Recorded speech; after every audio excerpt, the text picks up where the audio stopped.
A very good evening to you and welcome to the final episode of Equal Partners, which focuses on equality. And this campaign was initiated by the National Committee on Women, Ministry of Women and Child Development in collaboration with Men Engaged Alliance, supported by the United Nations Development Programme. And today as well, on the final episode, we have two panelists to talk on two very important topics. It's going to be on appreciation and taking care of the elderly. So I would first and foremost like to welcome the two personalities in the studio with us. Dr. Lakshman Sinanayaka, a very good evening to you. Good evening. He is the Gender Consultant to the Ministry of Health, Ministry of Women and Child and UN agencies. And we also have Ms. Dilshana Sata, Program Associate, Governance Portfolio, UNDP. A very good evening to you as well. Good evening to you. Good to have you both on the show today to discuss something which we will be just playing now, and we have two videos to be played today as well on the final episode. The first one would be on appreciation.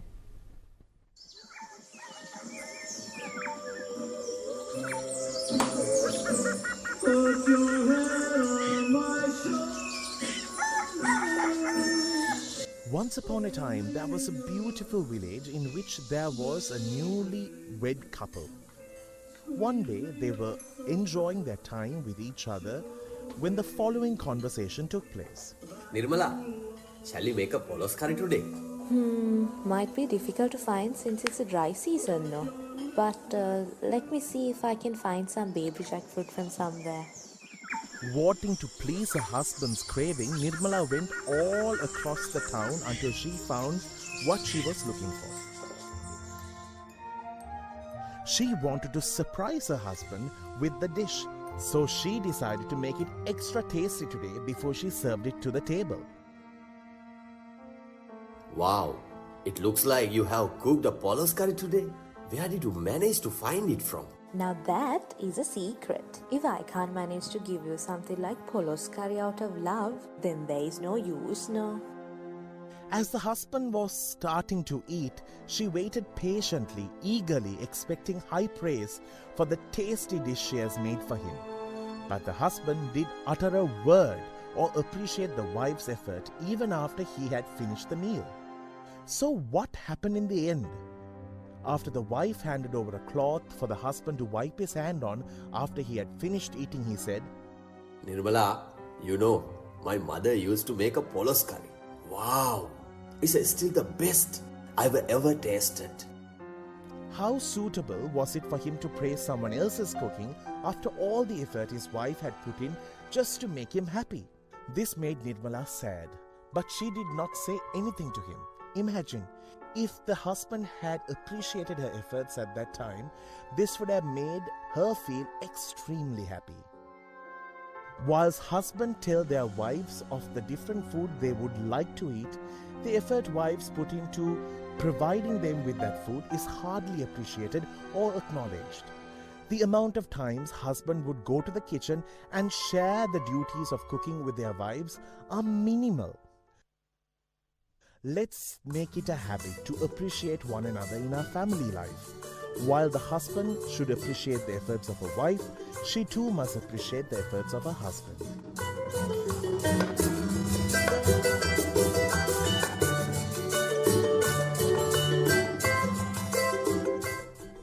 And appreciation can go a long way. And the second video is on taking care of the elderly. Let's have a look at this video before we commence our discussion.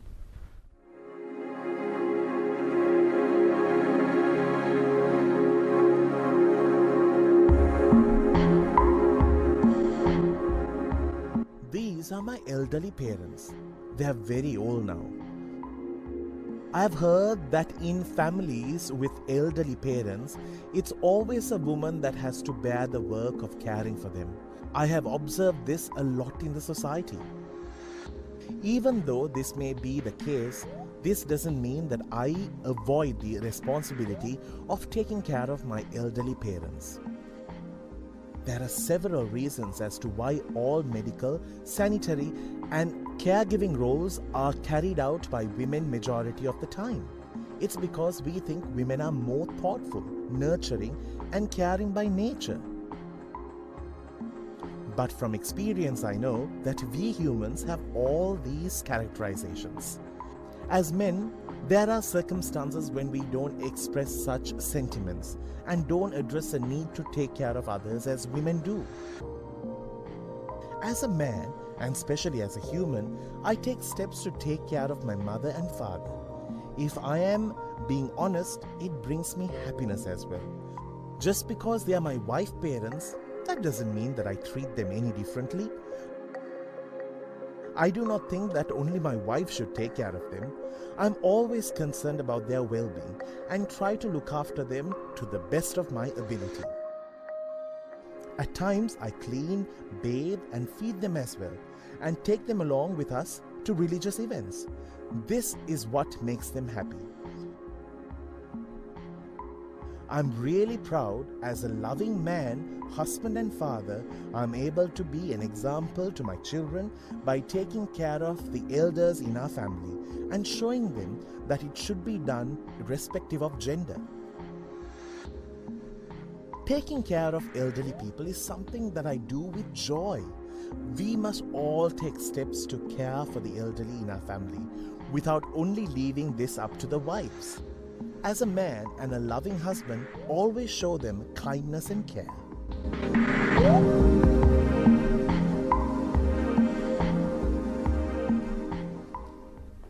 Well, that was a video on taking care of the elderly, and I did introduce the two personalities in the studio. So first and foremost, I would like to talk to Dr. Lakshman. What are your views on the videos we just witnessed? And you're a gender consultant, and I'm sure you'll have a lot to say about it. I think these two videos convey two very clear messages to us, and those two messages, in one sense, it is common sense. But however, the situation has come to a state where we need to advocate, we need to promote, we need to go to this lens. We've got to make common sense common. Common sense common, exactly. That is the sort of situation.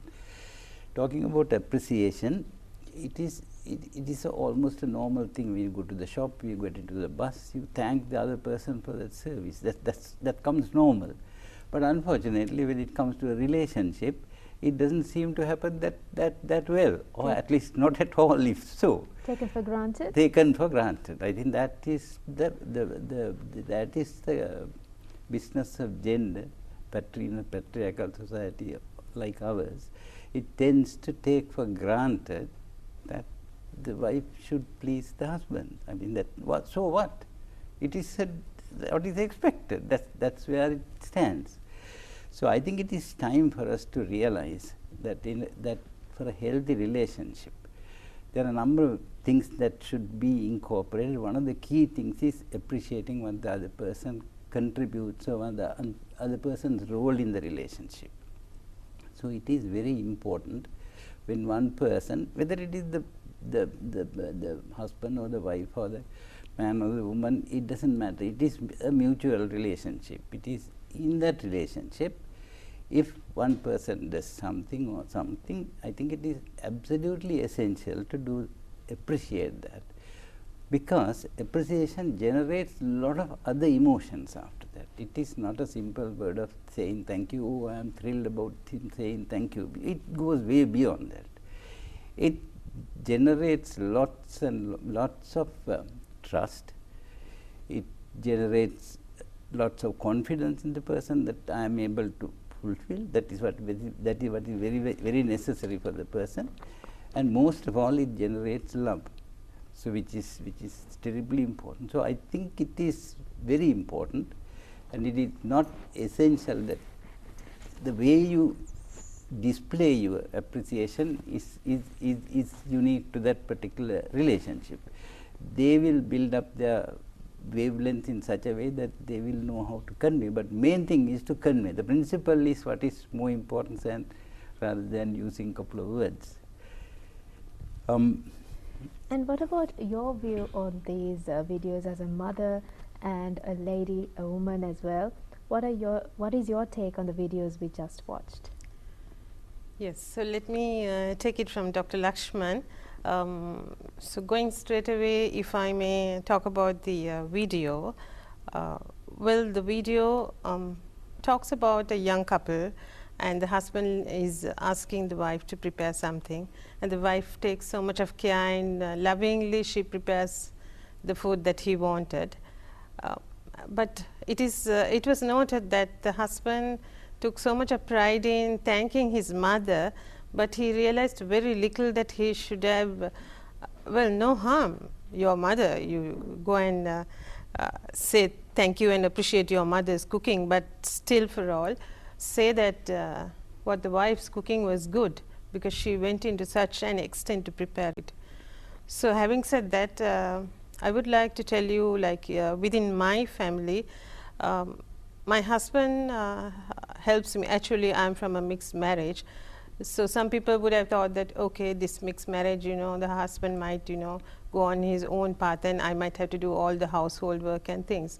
But still for all, no. From the beginning, we used to share the work and we used to appreciate each other. He appreciates what I do as well as I appreciate the support that he gives, whether I have help at home or otherwise. There is a lot of support that comes from him. At the same time, I would like to talk about flattening the gender stereotyping. So when I say, yet again I would take a simple example from my own house. My young son, he just watches, he used to follow myself and my daughter when we are cooking or preparing something special. He got a liking to it, nobody forced him.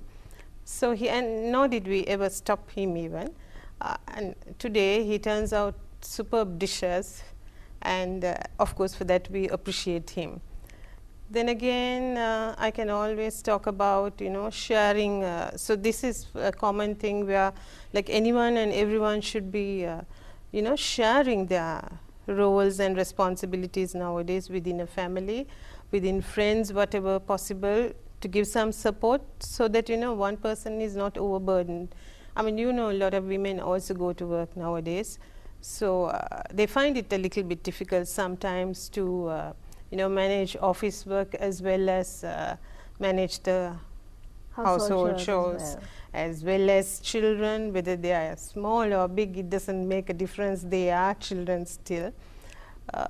So I would say that, you know, that's something. And my last point on that would be like we as a family, we most of the time we do consult, not only myself and my husband, but even with our children. If it is a major decision that we've got to take, we do a little bit of consulting, so different ideas, opinions comes out. So it is not one track mind, but, you know, life is much easier then.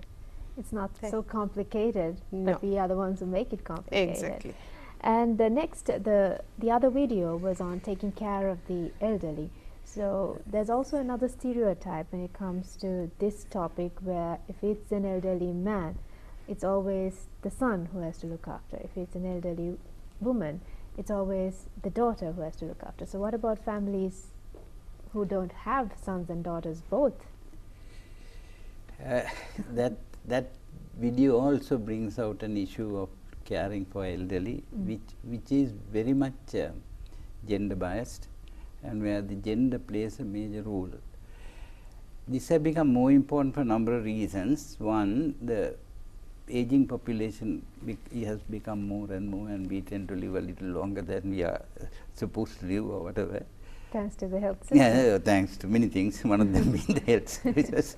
And one, two, the people are very busy these days, and the urbanization plus the fact that both partners, but in most of the relationships, are working, so adds a lot of stress to this.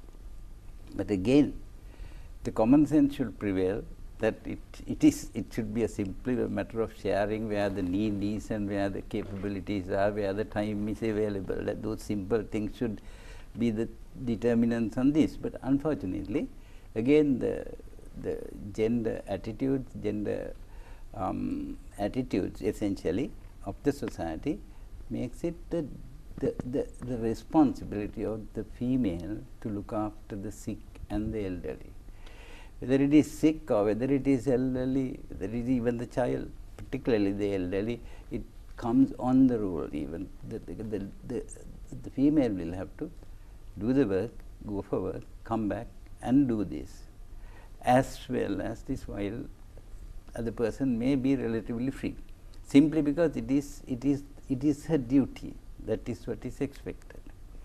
So I think it is in time, again like in the first film, to challenge this kind of thing and recognize that it should not be so, and the men particularly, or the other partner, has a major role to play in supporting and appreciating, of course, in this.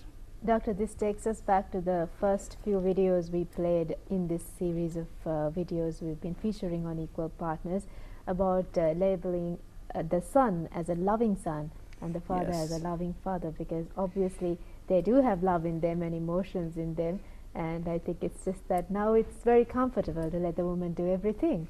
And your take on this, Mrs. Satta? Yes, actually the social expectation is that women are kind of the caregivers. That is the understanding, just like what Dr. Lakshman said. But I would say that men can take a pivotal role as well. You know, they have the characteristics. It's just that, you know, it's a society that has made them not be that much of a caregiver. But I would like to really mention a situation in my one of my former offices, where a merchandiser was getting late to come daily. So his manager did not find out as to why this guy is getting late, but he was reprimanded. But subsequently, I intervened and I asked him casually, what is the problem, why are you getting late daily, because you wouldn't want to be found fault with on a daily basis. Then it came out that he has been caring for his grandmother. He has to give her a wash because the mother is unable to do so. So he washes the grandmother and then he feeds her the breakfast. I mean, what a loving and caring grandson he has been. So that's typically, as I said, that's why I said, you know, they have it within them, but it's a society that makes them not do so. And we did speak about appreciation as well. So we touched on relationships, but I think, as you did mention, it should happen at the workplace as well. And sometimes women tend to do a lot of work, but they are not considered as people who can actually achieve a lot within a time frame or meet deadlines, and sometimes a specific kind of appreciation can hurt them because they are also capable of doing things. It's in my opinion. What would you like to say for that, Doctor? I'm sure you are right, and that is one of the reasons that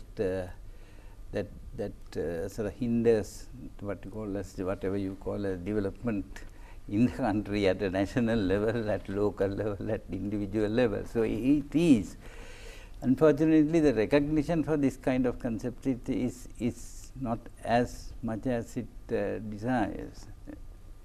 I think you are absolutely right in that. And Doctor, we've come towards the latter part of the program as well. So I'm sure there are many youths tuned in because they are going to take this country forward. So what would your message be to them?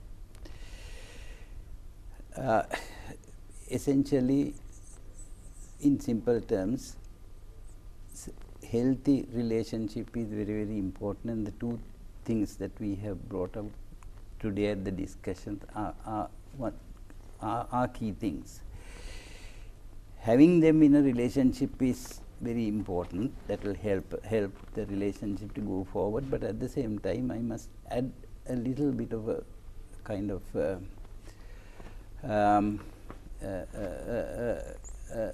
significant thing that is happening. The societal gender attitudes which we discussed not only causes this kind of problem, but it can go one step further, and one person could be blamed for not doing this.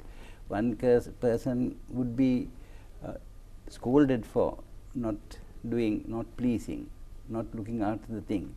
That person in the next step will be physically violated, or then we come to the business of domestic violence or intimate partner violence.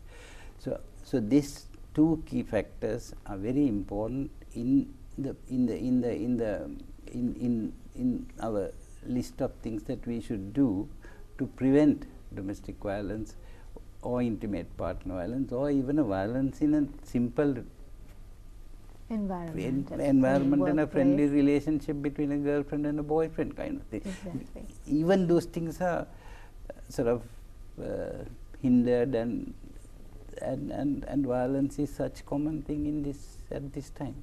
So these two key values that we discussed today are very, very important that as individuals, as a family or a relationship.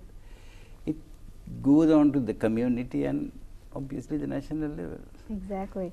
And how about you? I mean, any message to the public, Mrs. Sata? Yes, I have one very short message, but before that I want to say something which I couldn't continue earlier. Yes. We need to create a social dialogue. You know, we need to make people understand what it is like to care for each other. So basically I would say, you know, these things have to be inculcated from the home to the school and to the society at large. So as a final message, I would say everybody needs to appreciate and understand others by maybe simply just like at one point even Dr. Lakshman was saying, simply say thank you for little things. You don't have to feel shy about it, or say sorry, because most of the Sri Lankans find it very difficult to say sorry. But I would say if you use those two words, thank you and sorry, that will make a world of a difference for a lot of people. So I would say please appreciate the present as it is a gift, and it is the present, and tomorrow may never come. That's something we all need to keep in mind. Thank you very much, Doctor, for being a part of the show. Thank you very Pleasure. much, Mrs. Thank Sata. It was you. really nice talking Thank to both you. of you. And I'm sure we did convey a very important message to the public as well, as this is the final episode of a series of 10 videos, 5 programs. This campaign was initiated by the National Committee on Women, Ministry of Women and Child Development, in collaboration with a Men Engage Alliance, supported by the United Nations Development Program. With that, it's time for me to say bye-bye as well. And I'm sure we spread a lot of awareness through this program. Thank you so much for tuning in.